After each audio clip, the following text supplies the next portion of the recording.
Welcome to Anantha health.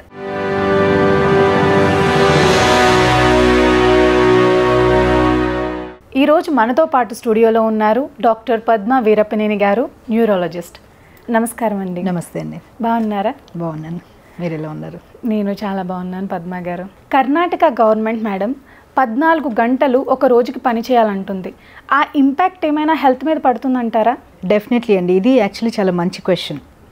కర్ణాటకలో ఉన్న software industries కొంతమంది ఒక ప్రపోజల్తో గవర్నమెంట్ని అప్రోచ్ అయ్యారు. ఏంటి అంటే, మా ఎంప్లాయీస్ 14 గంటలు రోజుకి పనిచేసే విధంగా లేబర్ లాస్ సవరించమని, అంటే లేబర్ డిపార్ట్మెంట్ తాలూకు రెస్ట్రిక్షన్స్ ఉంటాయి కదా, అవన్నీ సవరించమనే దీంతో అక్కడ మంత్రి సంతోష్ గారు అని ఉంటారు, వారిని అప్రోచ్ అవ్వడం జరిగింది. ఆశ్చర్యకరమైన పరిణామం ఏంటంటే, జనరల్గా గవర్నమెంట్ అనేది ఇట్ ఈస్ అ గార్డియన్షిప్ రోల్లో ఉండాలి. అంటే ఏంటంటే, మీకు ఒక ఆంటర్ప్రినర్ కానివ్వండి, ఎవరైనా కానీ పని గంటలు సవరిస్తున్నారు, ఎంప్లాయీస్ దీనికి ఎక్సెప్ట్ చేస్తున్నారా లేదా అనేది ఫస్ట్ తెలుసుకోవాల్సిన అవసరం ఉంది. ఇక్కడ మీరు చూస్తే సాఫ్ట్వేర్ ఎంప్లాయీస్ అందరూ కూడా ఈ ఆలోచన పట్లే చాలా విముఖత ఉంది వాళ్ళకి. దాని మీద ప్రొసెషన్స్ కానివ్వండి, స్ట్రీట్ షోస్ కానివ్వండి, డిబేట్స్లో కానివ్వండి, మీరు గత వారం రోజులుగా చూస్తూ ఉంటే చాలా పెద్ద ఎత్తున జరుగుతుంది. నాస్కామ్ కూడా, అంటే మన జాతీయ స్థాయిలో సాఫ్ట్వేర్ ఎంప్లాయీస్ సంక్షేమాన్ని గురించి ఆలోచించే నాస్కామ్ కూడా మేము దీనికి ఒప్పుకోవటం లేదు, 48 hours per week is what is recommended and what we except, not so many hours per day అనేది చాలా విస్పష్టంగా చెప్పడం జరిగింది. అది చెప్పిన తర్వాత అయినా ఈ గవర్నమెంట్ వెనక్కి వెళ్లాల్సిన అవసరం ఉంది. స్వతహాగా మనకి తెలియకపోయినా వారి అత్యున్నత సంస్థ నాస్కామ్ ఏదైతే చెప్పిందో ఆ వెంటనే వెనక్కి వెళ్ళవలసిన అవసరం ఉంది. ఇదే కాకుండా గత 20 ఏళ్లలో చూస్తే number of hours that a person can work అనే దాని మీద అనేక రంగాల్లో పనిచేస్తున్న ఎంప్లాయీస్ మీద పరిశోధనలు జరిగాయి. మెడికల్ రంగంలో పనిచేస్తున్న వాళ్ళు, ఫార్మాస్యూటికల్ రంగంలో కానివ్వండి, ఇట్లా సాఫ్ట్వేర్ రంగంలో కానివ్వండి, కన్స్ట్రక్షన్ లేబర్ కానివ్వండి, వీళ్ళందరి మీద కూడా పరిశోధనలు జరిగాయి. ఎలాంటి పరిశోధనలు అంటే ఎన్ని అవర్స్ పనిచేస్తే ఒక వ్యక్తి శారీరకంగా మానసికంగా ఫిట్గా ఉండగలడు అండ్ వాళ్ళు they can enjoy their life. ఎందుకంటే at the end of the day after they work they also have to enjoy their life. ఇవన్నీ అంటే వర్క్ లైఫ్ బ్యాలెన్స్ అంటాం కదా, ఆ బ్యాలెన్స్ ఎన్ని గంటలు పనిచేస్తే ఉంటుంది అనే దాని మీద చాలా విధాలుగానే పరిశోధనలు జరిగాయి. పరిశోధనలు జరిగిన తర్వాత తేలింది ఏంటంటే, రోజుకి 8 గంటలు అండ్ వారానికి 40 నుంచి 48 గంటలు ఈ గంటలు పనిచేసిన వాళ్ళల్లో స్ట్రెస్ అంతగా ఉండదు. అట్ ద సేమ్ టైం వాళ్ళు మానసికంగా శారీరకంగా ఆరోగ్యంగా ఉంటారు అండ్ ఉత్పాదక శక్తి కానివ్వండి, వాళ్ళ ప్రొడక్టివిటీ ఆర్ వాళ్ళ efficiency while doing the job will be maximum if they work for this many hours అనేది ప్రూవ్ చేశారు. ప్రూవ్ చేసి అబ్రాడ్, ఇప్పుడు మీరు అమెరికా, కెనడా లాంటి దేశాల్లో కూడా 40 hours per week, maximum 48 hours per week అనేది ఒక నార్మ్ అయిపోయింది, పర్టికులర్లీ సాఫ్ట్వేర్ రంగంలో. అంటే రోజుకి 8 గంటలు. నాస్కామ్ దేనికి ఒప్పుకుందంటే, మన దేశంలో ఈ 48 అవర్స్లో ఫ్లెక్సిబిలిటీకి ఓకే అంది. అంటే ఇప్పుడు సపోజ్ ఒక మహిళ ఉండొచ్చు, లేదు ఒక పురుషుడు ఉండొచ్చు. ఒకరోజు నేను 10 గంటలు వర్క్ చేస్తాను, నెక్స్ట్ డే నేను 6 గంటలే వర్క్ చేస్తానంటే ఓకే అంటారు, అది పెద్ద ఇబ్బంది కాదు కాబట్టి. లేదు ఒక రోజు అంతా నేను ఆఫ్ తీసుకుంటాను, 4 రోజులు వారానికి నేను వర్క్ చేస్తాను, ఈ 5 రోజుల వర్క్ని 4 రోజులు అడ్జస్ట్ చేస్తానంటే okay, that is flexibility. So flexibility అనేది ఓకే అనుకుంటారు, దానికి అబ్జెక్షన్ ఎవరికీ లేదు. బట్ అలా కాకుండా రోజుకి ఎన్ని గంటలు, 14 గంటలు వర్క్ చేయాలంటే మటుకు అది బ్రూటల్, ఇట్స్ వెరీ బ్రూటల్. ఎందుకంటే ఒక వ్యక్తి ఫిజికల్గా కానివ్వండి, మెంటల్గా కానివ్వండి అలసిపోతారు. 14 గంటలు వర్క్ అనేది హ్యూమన్లీ ఇంపాసిబుల్ కంటిన్యూస్లీ వర్క్ చేయటం. అందులో మెకానికల్గా అది ఏదో ఎంజాయ్ చేసేది కాదు కదా, you have to use your brain continuously when you're working, software కానివ్వండి, ఏ రంగంలో అయినా కానివ్వండి. సో ఇప్పుడు న్యాచురలీ అలసట అనేది ఉంటుంది, బ్రెయిన్కి కానీ బాడీకి కానీ అలసట అనేది ఉంటుంది. దీనివల్ల ఆ పర్టికులర్ పర్సన్ ఎంత ఎఫిషియెంట్గా పనిచేయగలుగుతాడు? పని చేయలేడు. ఎప్పుడైనా మీరు ఓవర్ వర్క్ అయ్యారనుకోండి, మీరు స్ట్రెస్ ఫీల్ అవుతారు, ఇరిటబుల్గా అవుతారు, మీ ఇంటర్పర్సనల్ రిలేషన్స్ దెబ్బతింటాయి, ఎంప్లాయర్ రిలేషన్స్ దెబ్బతింటాయి, అన్ని విధాలుగా మీకు నష్టమే జరుగుతుంది. సో ఏ పని కోసమైతే వాళ్ళని ఎంప్లాయ్ చేస్తున్నారో ఆ పని సక్రమంగా కూడా అయ్యే ఛాన్స్ ఉండదు. ఇది చాలామంది అనేది ఏంటంటే, ఈ రీజన్ ఎందుకు ఈ సాఫ్ట్వేర్ వాళ్ళు, ఈ ఇండస్ట్రీ వాళ్ళు ఇది ప్రపోజ్ చేశారు అంటే, మార్చి డిసెంబర్ టైంలో వాళ్ళకి చాలా ఎక్స్ట్రీమ్ బిజీ మంత్స్ అవి. Extreme busy months. At the same time abroad చాలామంది వెకేషన్లో ఉండే మంత్స్ కూడా, క్రిస్మస్ వెకేషన్ అని ఇట్లా వెకేషన్స్ తీసుకుంటారు. సో ఆ మంత్స్లో ఎక్స్ట్రా పీపుల్ని హైర్ చేయకుండా ఉన్న వాళ్ళతోనే ఎక్కువ వర్క్ చేయించడానికి ఇదొక మెథడ్గా వాళ్ళు యూజ్ చేస్తున్నారు అనేది ఎంప్లాయీస్ అభియోగం. ఆబ్వియస్లీ ఇప్పుడు ఎంప్లాయీస్కి తెలుస్తుంది కదా ఏ మంత్స్ బిజీగా ఉంటుంది వాళ్ళ కంపెనీలో, ఎక్కువ ఏ మంత్స్లో పని చేయిస్తారు అనేది వాళ్ళకి ఐడియా ఉంటుంది కదా. ఎక్స్ట్రా పీపుల్ ఏ మంత్స్లో హైర్ అవుతారు అనేది కూడా వాళ్ళకు ఒక ఐడియా ఉంటుంది. సో వాళ్ళందరి అభియోగం ఏంటంటే ఈ కంపెనీల మీద మమ్మల్ని మా దగ్గర నుంచి వర్క్ పిండటానికి మాకు వర్క్ అవర్స్ పెంచుతున్నారు, అలాగే డిసెంబర్ మార్చ్లో ఎక్స్ట్రా పీపుల్ని హైర్ చేయకుండా ఉన్న వాళ్ళతోనే వాళ్ళ ఖర్చులు కలిసి వచ్చేలాగా వాళ్ళ ఎక్స్పెండిచర్ కంట్రోల్లో పెట్టుకోవడానికి సాఫ్ట్వేర్ జైంట్స్ ఈ ప్రపోజల్ తీసుకొచ్చారనేది వాళ్ళ అభియోగం. లైఫ్ని బ్యాలెన్స్ చేసుకునే క్రమంలో మేడం బ్రెయిన్కి ఎక్కువ స్ట్రెస్ ఇచ్చేస్తున్నారు బాగా. దీని నుంచి ఎలా బయటపడగలరు అసలు? ఒకటి ఏంటంటే ఏ రంగంలో పనిచేస్తున్న వాళ్ళైనా, ఏ వయసు వాళ్ళైనా, అంటే ఉద్యోగం స్టార్ట్ చేసిన ఎర్లీ ఏజ్లో స్టార్ట్ చేస్తున్నారు కదా, ఇప్పుడు 23-24 ఇయర్స్కే most people are starting work and last day of retirement work చేస్తారు. కొంతమంది if they're healthy post retirement కూడా that taking up jobs.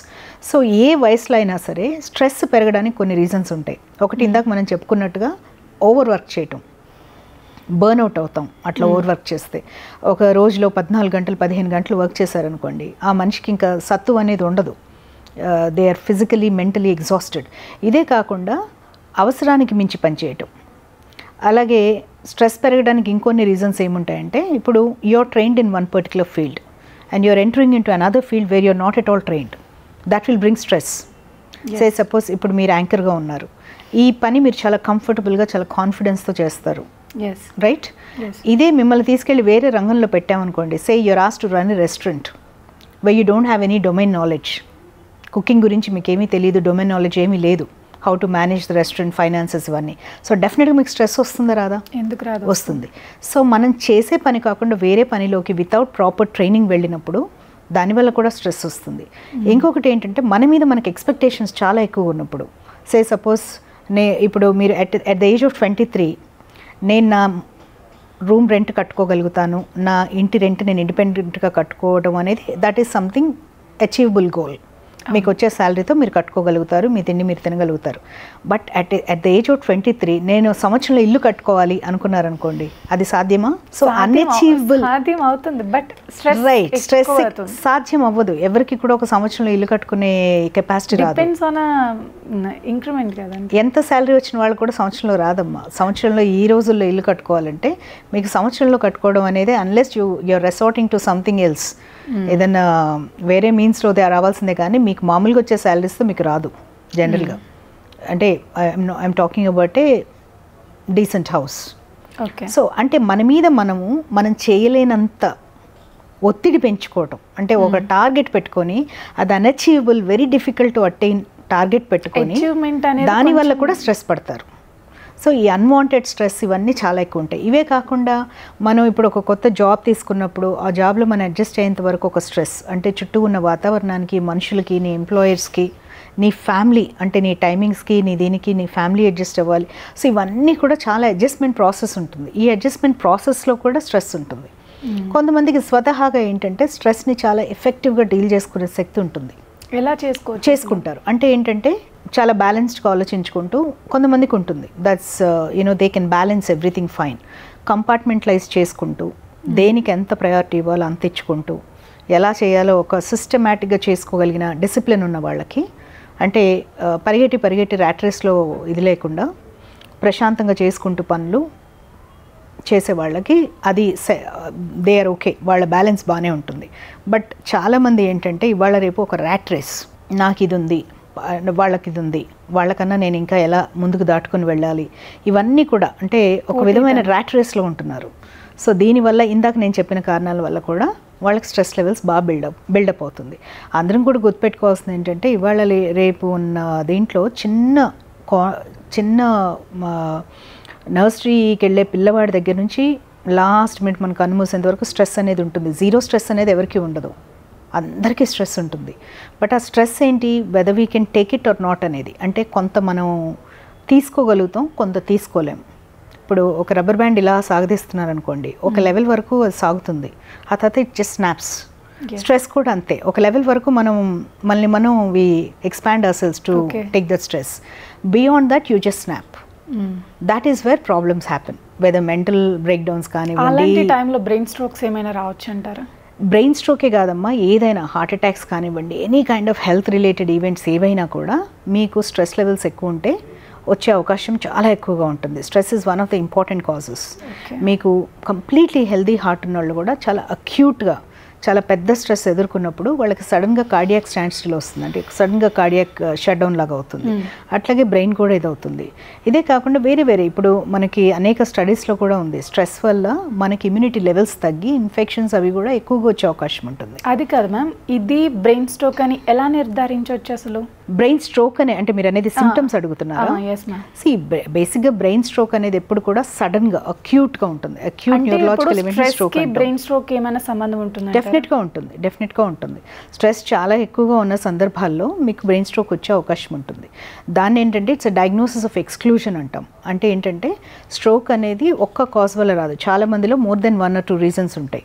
So stroke అని మనం సస్పెక్ట్ చేసినప్పుడు ఒక పర్సన్లో we do a very detailed diagnostic workup diagnostic workup అంతా చేసి కాజెస్ ఇంకేమీ లేవు అన్నప్పుడు ఆ పర్సన్తో మనము when we take their interview, అంటే మనం వాళ్ళతో మాట్లాడినప్పుడు వాళ్ళ ఫ్యామిలీ నుంచి వచ్చిన ఇన్ఫర్మేషను, పేషెంట్ మనతో కన్ఫర్ట్ అయ్యి చెప్పే విషయాలు బట్టి వాళ్ళ స్ట్రెస్ లెవెల్స్ని డిటర్మిన్ చేస్తాం.